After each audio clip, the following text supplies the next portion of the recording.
Okay. Good evening, everyone. Bruchim Abayim to Parsha's Chaya Sara.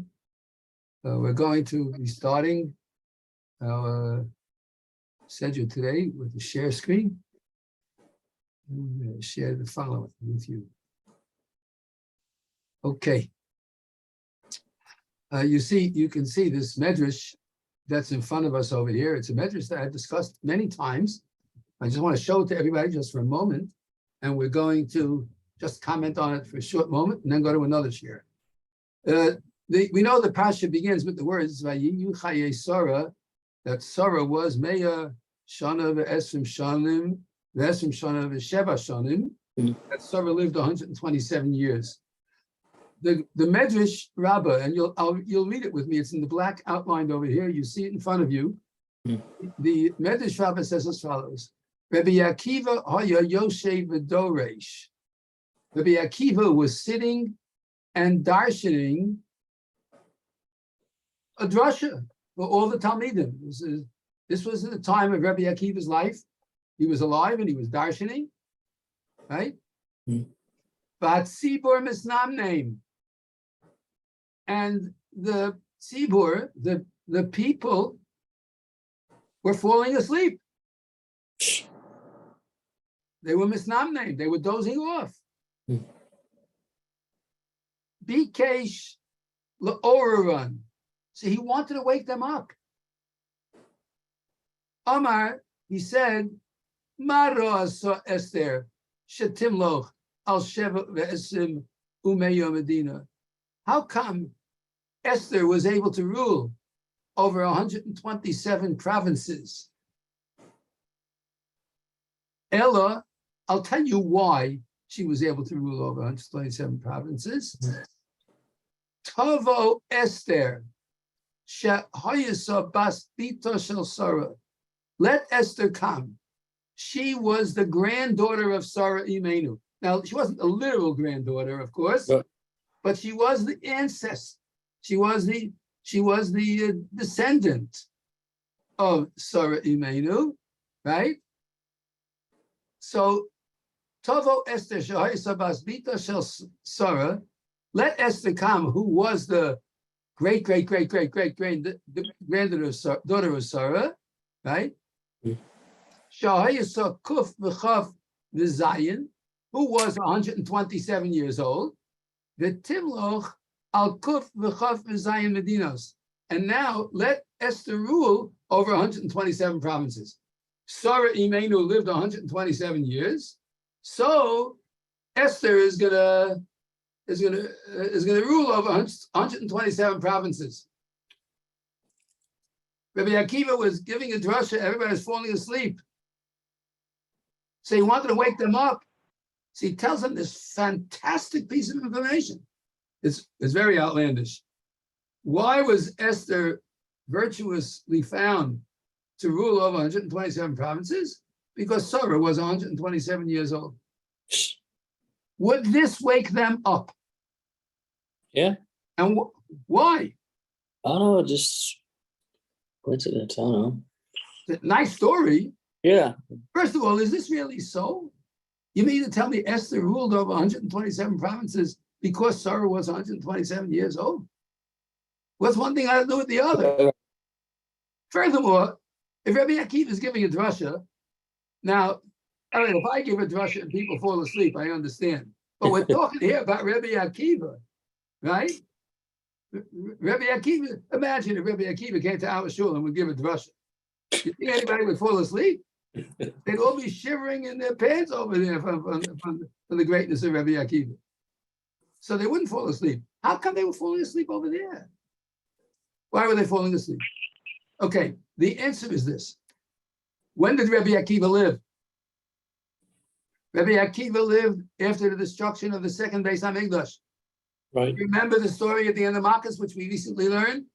That Rabbi Akiva was walking with his colleagues and they saw the destruction of the Beis HaMikdash, the fox, yeah. And the foxes were running through. And all of them were crying, and Rabbi Akiva was laughing. You remember that? Yeah. Why was Rabbi Akiva laughing? Because he said, if this prophecy came true, then the next prophecy is going to come true. Rabbi Akiva was the one who always gave confidence to everybody. He was giving a drasha now to people who were living at the post-destruction of the Beis Hamikdash time. This was how much after Avraham Avinu? Figure it out. Avraham Avinu gave birth to Yitzchak in the year 2048. Right. And the destruction of the Beis Hamikdash took place in 33-38. You're talking about 1,300 years later, more than 1,000 years later. And Rabbi Akiva is telling the people, listen, you're falling asleep because you feel, what's there to talk about? The Beis Hamikdash is over. There's no hope. The Jews are scattered all over the world. We're never going to be able to come back. We won't be able to build the Beis Hamikdash. Rabbi Akiva says, you know why Esther was worthy to rule over 127 provinces? Because Sara lived 127 years. And you'll think to yourself, but there's no connection. But 1,300 years ago, already the seeds of Esther were planted through Sara. And because of what Sara did, Esther became the queen. And this is to teach us that no matter how many hundreds of years, thousands of years go by, don't fall asleep. Don't give up. The Jewish people have a bright future coming. They have a great opportunity. Rabbi Akiva saw it. He laughed and he smiled because he said it's going to happen. We're definitely going to have the Beis Hamikdash rebuilt. And sure enough, that's exactly what happened. Okay, so that's our first piece for today. And now we end the share and we go to another share. There we go.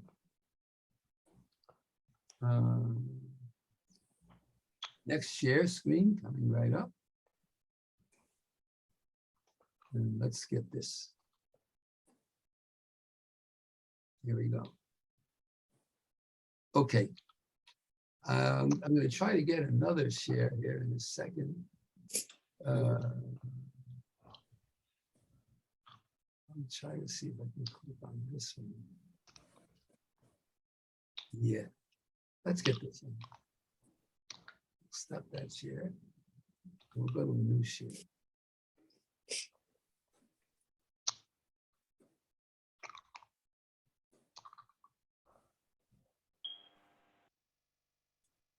Let's see if this comes up the right way. Yep, here we go. You ready? Yep. You see this, right? Yeah. You see, yeah? Yeah. Okay. Yes. Yeah. The first puzzle we discussed. We all see it. Right, okay. It was the life of Sara, 127 years.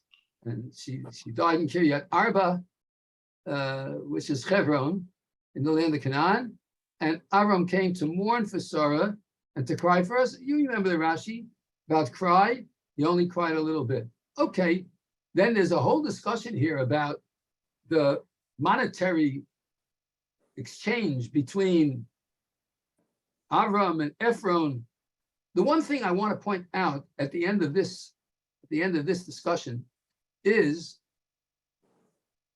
that even though Ephron promised a lot, ultimately the pasuk says, "Vayan Ephron es Avram leimor lo." Ephron answered Avram and he said to him, "Listen, Adoni." In Eretz Yisrael they still use that expression to try to court favor with the person they're talking to. Adoni, shmo'eni, eretz arba me'el shekel kesef beini u'bein chamai v'esmei slotvar. A piece of land worth 400 silvers.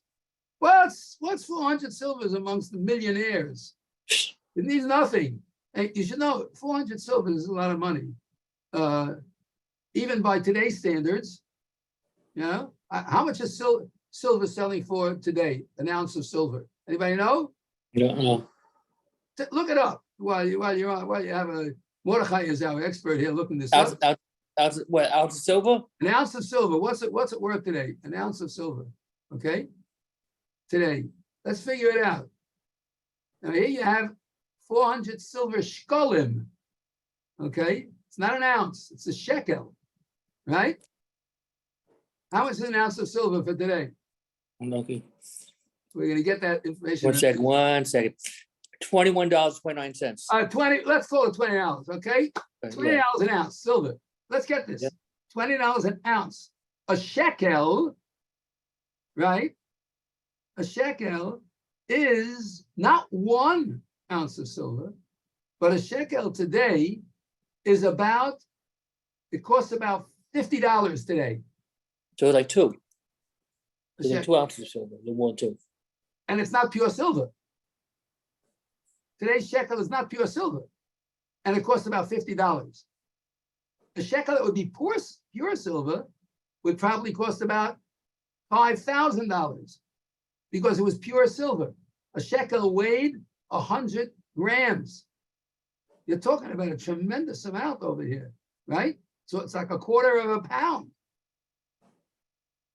So let's figure it out. 400 silver pieces. 400 silver pieces. Rav Moshe has tshuva about how much a ksuba is worth. So a ksuba is worth 200 silvers. Rav Moshe estimated that 200 silvers is 2 years' salary. And that when a husband divorces a wife, he has to pay a ksuba equal to 2 years of salary support. How much does it cost to support yourself and your children for 2 years? You're talking at least $200,000. Okay? $200,000. Now, I know you could buy a house in some out-of-town community for $200,000. How much does a grave cost today? What would a grave cost? A grave in a cemetery is about anywhere from $2,000 to $5,000. What did Avram pay for this grave? 400 silver pieces. You're talking here about a couple of $100,000. That's expensive real estate. Along comes Ephron and he says, hey, what's the land of 400 silver pieces between me and you? Go bury your dead person. Go ahead, go do it. Very expensive real estate. So Ephron said, I'm going to give you the land. We just learned a few psukim back. It says, Lo adonishma eni asodena satiloch. I'm giving you the field and the ma'ora. He promises a lot. He does very little. And he asks for 400 silver pieces. And Abraham listens to Ephron and he gives him the 400 silver pieces. Our Chazal learn out from this exchange 2 very important lessons. Number 1, Abraham was someone who was a mor ma'at v'hasei harbe. He only said a little, but he did a lot. While Ephron was omer harbe v'asa ma'at. He spoke big, but he ended up doing very little. The Jewish people have to be a mor ma'at v'asei harbe. Okay, let's go to the next very important pasuk, and we're going to highlight this right now. The Avram Zakein Bo Bayamin. Avram was elderly, coming Bayamim. How would you translate that? You could say coming in the days, or days means with. He was coming with days. Ravo said, do you know, everything in this world can be reduced to 2 things. 2 things are all that really exist in this world. One is place. Everything can be reduced to a place. A house is a place. A park is a place. A mountain, a sea. A shul is a place. The other thing that things can be reduced to is time. Every single thing in this world has a limited amount of time. All humans have a limited amount of time. All animals have a limited amount of time. Even trees and rocks have a limited amount of time. Because nothing is forever and everything is limited by time. And even though there are some things that seem to replenish themselves, including humans, but it's still limited in time. So what's the one thing that every human being who is limited by time, what is the one thing every human being possesses? The one thing every human being possesses is the ability to use time productively and meaningfully. If a person lives a life in this world and passes away from this world, and at the end of that passing away, did not produce and utilize time properly, it's as if the person didn't exist. Well, if you use the time properly, you can make a tremendous inroad in the world at large, and certainly in your own self. Every human being has a limited amount of time. I don't want to scare anybody here, but everybody is a limited amount of time. But if you're coming with the days, you know what coming with the days means? When you're 9 years old, you're not supposed to be acting like a 21-year-old. Because you're 9. And at 9, you're supposed to act like a 9-year-old. Now, there are parameters even for a 9-year-old. But if someone is going from 9 to 90, they're coming with the days. It means that at each stage in their limited time, they are utilizing time to the absolute best ability they have. That's someone who's Baba Yomin. They're coming with the days. They're coming and they're growing and they're getting better with the days. So that when they ultimately come to the point where they have all their days with them, they've lived a meaningful life and they have something to show for it. Because when they come before HaKadosh Baruch Hu at the end of all that time, the one thing they can count on is the days that they spent utilizing it for the benefit and productivity of their soul, so that the neshama comes closer to Hashem. So the pasuk is giving us a lot of insight here in this simple little word. Avram was elderly, but he was coming with the days, utilizing even the elderly times, the elder days, and using them extremely productively. Okay, we're going to go. We get out the famous story, of course, Eliezer. You know, this is an unbelievable story with Eliezer.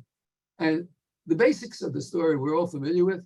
Avram tells Eliezer to go find a wife for his son Yitzchak, and he makes up a sign that the girl that is going to come to me and is going to say to me, you know, that not only will I give you to drink, but I'll give your camels to drink. It says that Eliezer himself made that statement. He said, it'll be in the young girl who says, which I say to her, lower your pitcher and give me the drink. And she'll say, not only will I give you to drink, I'll give your camels to drink. That's the proof that she is good for Yitzchak. And that's the one I know. And as soon as he finishes talking, sure enough, Rivka comes out. And she's beautiful. She has all the milas. You know, we don't have time now. I'm not going to do it today. But Yetz Hashem over Shabbos, I plan on talking a little bit more about why he used just this sign about the water and giving me to drink and giving the camels to drink. There's a lot of chachma going on over here. I'll just mention a little thing over here, right? Did they have? And this is something that's brought down by the Brisker Torah. The Brisker Torah talks about this. Did they have utensils other than the cup that went into the well? They had this big, large pitcher that went into the well, and they drew it up from the well. How's she going to give Eliezer to drink? But she has a box of cups in her pocket that she's going to take out a cup and give him to drink. They didn't have cups in those days. You went to the well, you lowered your thing into the well, you drank from the thing, right? So notice it says she's going to say to me, she'll say, drink. Now, once I drink from it, she can't give it to anybody else to drink. It's not so sanitary. So she knows she's going to do? She's going to give it to the camels. She's going to utilize everything. She's this intelligent person. Okay, I'm not going to make a big deal about that now. There's a lot to talk about there. But she comes and very beautiful, and he speaks about it, and so on and so forth. Okay. As the story unfolds, he's wondering about, what's going on over there, what's going to happen. So, he asks her who she is, and she tells him she's the daughter of Besuel, and so on and so forth.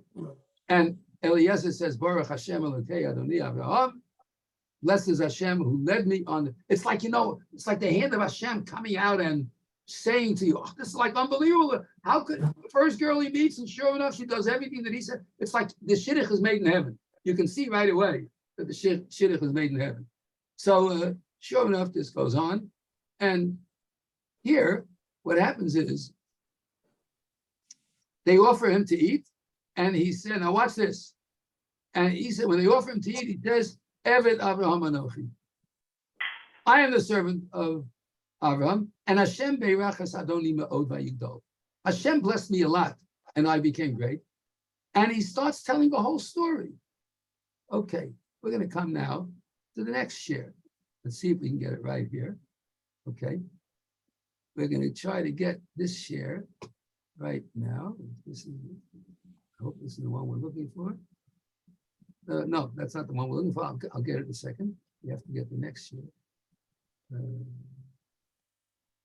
Share screen. Go up here. And we'll have to go.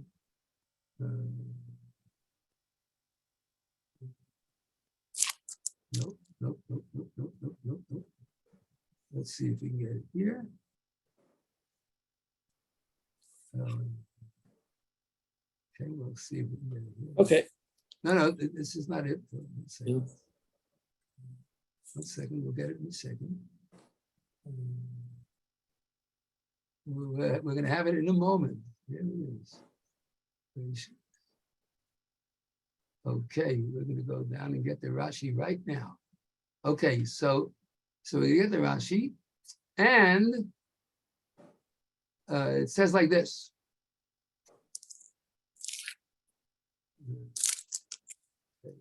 Okay.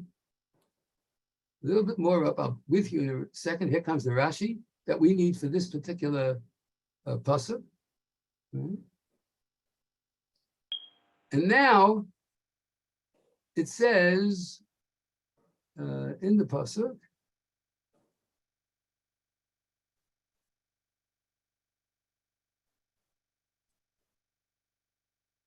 okay, here it is.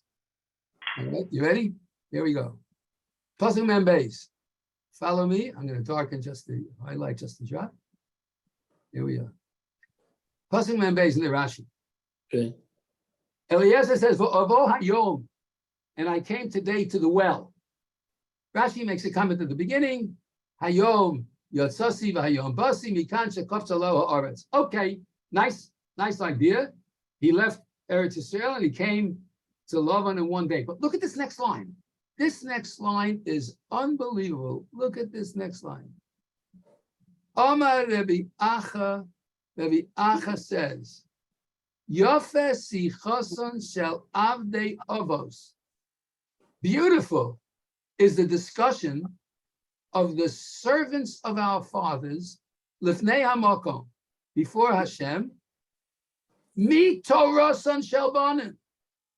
The discussion of Eved Avraham Anochi, the discussion of Eliezer, who was the servant of Abraham, is more important than the Torah of the children of Yitzchak, Yaakov, and so on and so forth. How do we know that? Shaharei Parsha shel Eliezer, Feila b'Torah, because the Parsha of Eliezer is doubled in the Torah. What do you mean it's doubled in the Torah?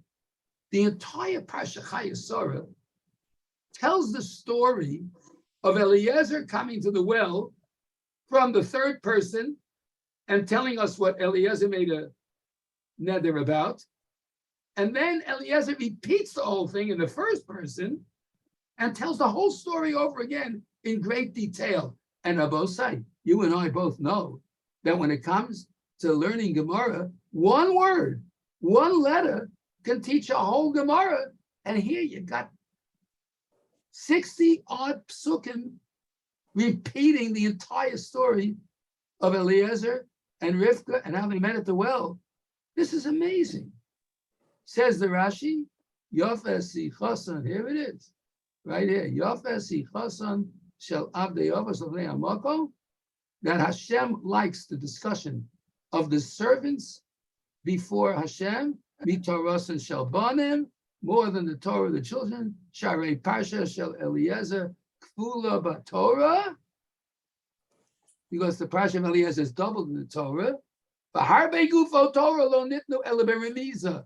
And there are many things in the Torah that are only given in remez, in hint. Do you know why the mezuzah on a doorpost, A slant? on a slant? Because we don't know which way. Why don't we know which way? If it's upward or sideways, we a slant. No, the way you go in. Okay, it's got to be the way you That's go. right side. You're right. It's got to be the way you go in. But there is a discussion in the poskim about how it should be, and so we make a pshara. We make an agreement. Yeah. Some think it's a machlokas beis Shammai and beis Hillel, but it's not. But we make a pshara, okay, and we put it on a slant on the way going in, right? Yeah. Does it say that the mezuzah has to be on the way going in? Does it say it has to be on the right side? No. Maybe it should be on both sides because there's a kaftam on mezuzos beisecha, Right, the post. right on the door posts. Right. How come it's only one side? So all of these laws are not mentioned in the Torah itself, except they're learned out from remez. For instance, the word mezuzos should be spelled mem zayin vav tav, but it's not in one place. In one place it is. In another place it's spelled without a vav to teach you that even though each door has two doorposts, nevertheless you only have to put it on one doorpost. So a lot of things I learned very easy. And here the Torah spends over 60 psukim talking about Eliezer and what happened. And it's a review of the same thing over and over and over again. Why did the Torah do this? Why did Hashem do this? All right, you want to tell me that Rabbi Yacha is explaining that to teach us that the discussion of the Avdei Avos is greater than the teachings of the children. That may be, but why? Why is it repeated over and over again? So I want you to know that there is a reason for this. And we're going to see it right now, because we're going to go and we're going to X this out and we're going to come directly now to the next thing, which is, okay, we're going to go to the Pasuk in Tanakh, here in our Sedger, where the words of Eliezer lead to some unusual expression, okay? Here it is. There's a discussion here, right here in this pasuk. Okay, let's enlarge it so you can see it. Okay, we're going to enlarge it.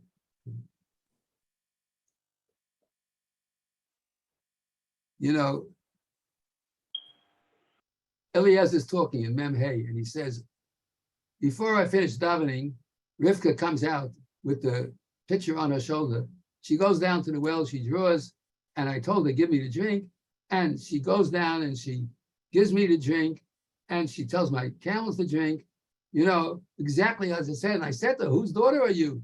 Here it is in Pasuk Mem Zayin. She says, I'm Bas Besuel, Ben Ochar, is from the Milcha, and I gave her the nose rings and the earrings and the bracelets, and I bowed to Hashem and I blessed Hashem, the God of my master Abraham, who led me on the right way to take the daughter of the master of my son, a wife.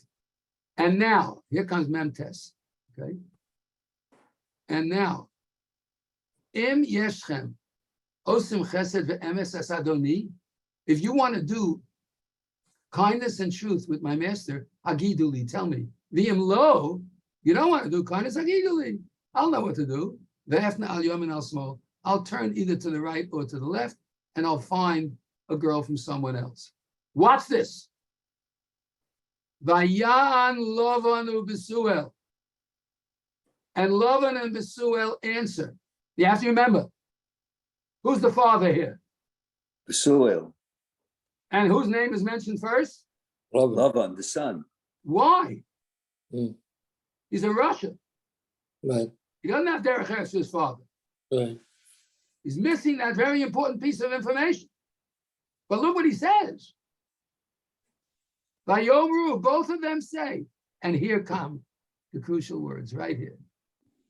And they say, May Hashem yotza hadova. This thing came from God. Lo nuchal daber elecha ra'otov. We can't say anything good or bad.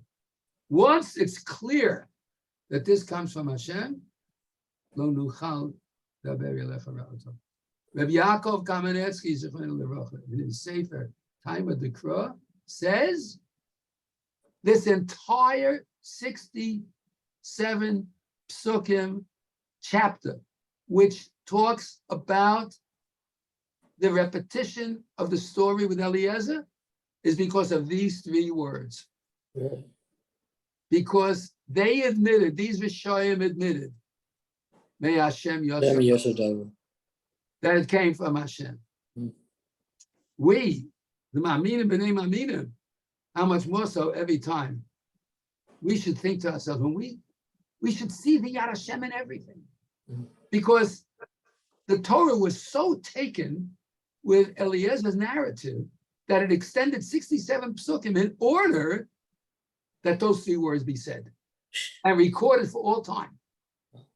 And so the entire Parsha Chaya Sara is sort of hinging and floating around that particular concept. May Hashem yotza hadover, that it all comes from Hashem. And once you see that, okay, the whole thing's worthwhile. So I think it's important for us to take that to heart and to realize that the Hashem Yotza Hadover is absolutely one of the most wonderful things in the world. I'm sure that every single one of us has at times seen the Yad Hashem in various things. I personally, of course, have seen it many, many, many, many times. And sometimes it's just staring you in the face that it's there and that you can see it. And it comes directly from Hashem.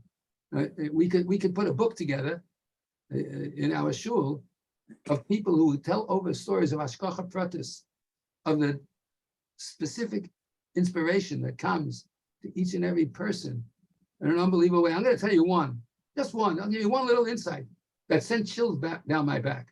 Okay, one little one. Okay. Okay. Yeah. My daughter was born on a Thursday morning. Right? On a Thursday morning. Which one? Which one? My youngest daughter. Okay. Okay. And we didn't have a name picked out. So we decided we have to figure out what we're going to call her. My daughter had a Malka. We didn't know what to call her. What should we name her? It was Thursday. We're going to name her Shabbos. It was too late Thursday to name her already. Yeah. One Thursday morning. So we're going to name her Shabbos. What should we name her? So Baruch Hashem, all our mothers were alive.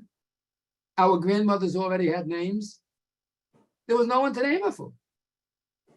When my wife remembered that my grandmother had a brother. I'm sorry, I had a sister. My grandmother had a sister who died not long before and had no name. So I got on the phone in the hospital.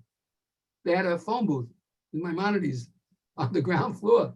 I got on the phone booth. I called my uncle who was still alive, and I said to him, what was Aunt Anne's Hebrew name? So he said, Hannah. I said, oh, that's so interesting. He said, why are you asking? I said, because my daughter was born today, and we're looking for a name for her. He said, your daughter was born today? Today is her yard site. Wow. Wow. Wow. You know, I had chills go down my back. Oh, wow. I said, what? Amazing. That was the day of our yard site. Wow. It was a no-brainer. HaKadosh Baruch Hu sent the message. It's clear as day. It's like the sea splitting. No? Yeah. Unbelievable. And by the way, that's only one of many, many, many, many stories. And you can do the same. These stories exist. They're all over the place. To Klal Yisrael as a whole and to us as individuals. Okay, let's go now to the end, towards the end of the Sedger. Okay, and we're going to come to the meeting between Yitzchak and Rivka. Okay? Mm-hmm. Now it says over here in Samach Gimel, here we go. We're going to highlight this a little bit. Yitzchak went out to speak in the field towards the evening. What was Yitzchak doing over here? Going out in the field towards the evening. Yitzchak was davening to Hashem towards the evening. Mincha. Right. Yitzchak was misakein tfilas mincha. Right. Yitzchak was establishing the davening of mincha, as the Gemara in Brachos points out. Yitzchak was misakein tfilas mincha. We had a whole discussion at one point. We're not going to go into today. It's not for today. Avram was misakein shacharis. Yitzchak was misakein mincha. Yaakov was misakein ma'ariv. It's reversed because the days are the nights. It's not for today. Okay. Anyway, it says Vayisa Ein Vayar. He lifts his eyes and he sees, and the pasuk continues, and it says, "V'hinei gemalim ba'im," and there are camels coming. And who's riding that camel? Watch this. Vatisa Rivka es Einel, Vatera es Yitzchak. Rivka lifts up her eyes, and she sees Yitzchak. Vatapel me'al hagamo. She falls off the camel. It doesn't say she gets off the camel. Vatapel, and she fell off the camel. Why did she fall off the camel? Why didn't she just get down off the camel? Rivka saw something otherworldly when she saw Yitzchak daven. She saw the Shechina on his face. Now, I don't know if you've ever had the experience of meeting someone and you looked at them and you went, wow. His face shines like the Shechina. But there are people like that. I can tell you that twice in my life when I had that experience, once when I saw Rav Moshe Zatzal for the first time, and the other time when I saw the Satmar Rebbe. His face shone, and I walked into the room and I went, like that. Rivka saw Yitzchak davening, she saw the Shechina and she fell off the camel. But that's not all. Take a look at what it says in the next place. Vatomer, and she said, Elo Eved, who is this guy? Vayomer Eved hu Adoni. That's my master. Now, Vatikach Atzoif Vatiskos. And she took the part that's after the black, and she took the veil and Vatiskos. Now, the word Vatiskos comes from the word lechasos.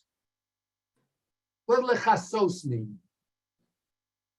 a kisei, a lechasot, to cover.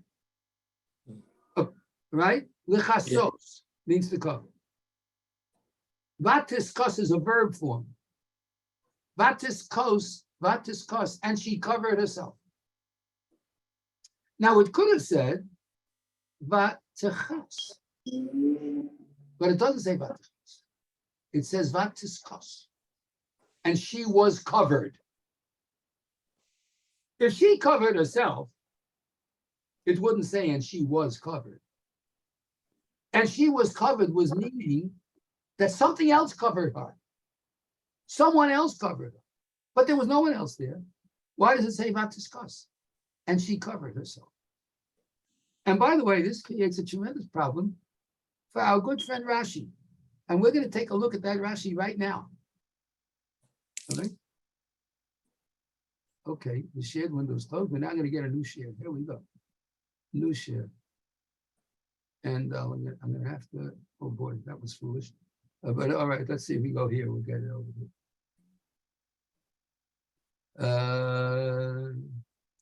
All right, we'll get it by going to, whoops, I'm going.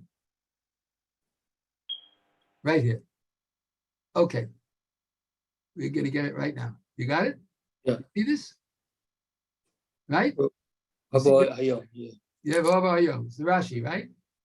Okay, so we're gonna like skip ahead a lot. Oops. We're gonna skip ahead an awful lot over here to get to the end of this. Oh, here it is. Here's the Rashi. Look at this. Look at this Rashi right over here. See it? Not discuss. This is the Rashi on that pasuk. Says Rashi, simple short line. Lishon vatispa'al. This has a passive meaning. She was covered. She was covered. Not that she covered herself. She was covered. And look at the next part of Rashi. This is unbelievable. Kimo, like two examples, which are not exactly in the same verb form, but have the same idea. The idea that it's not done by the individual, but it was done by somebody else. And the two psukim he quotes is Vati Kover, and she was buried. Vati Shover, and she or it was broken. These two psukim, by the way, are mentioned right over here. Vati Kover, and she was buried in Bereshis in Perek Lamed Hey, Pasuk Ches. It talks about the Menekes Rivka, the nursemaid of Rivka, that she was buried, Vati Kover, and she was buried. Did she bury herself? Absolutely not. No one can bury themselves. No. No one can bury yourself. Right. And she was buried. Next. And by Shmuel Aleph, you know the story at the beginning of Shmuel Aleph, when the Oron was captured and Shmuel's two sons were killed, Chofni and Pinchas, the pasuk says that Shmuel was sitting at the door of the Mishkan,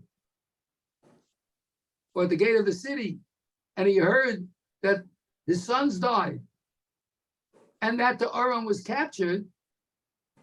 He fell backwards in the chair, and vatishaver makfrakto, and he cracked open the skull and died.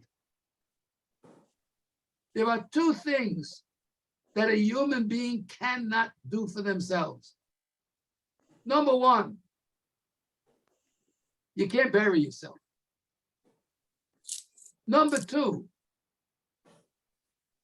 well, I guess in an extreme case, a man can commit suicide, but you can't break your own head. Those are things that people just don't do. You can't do it because against the rules, and no one in his right mind would do it.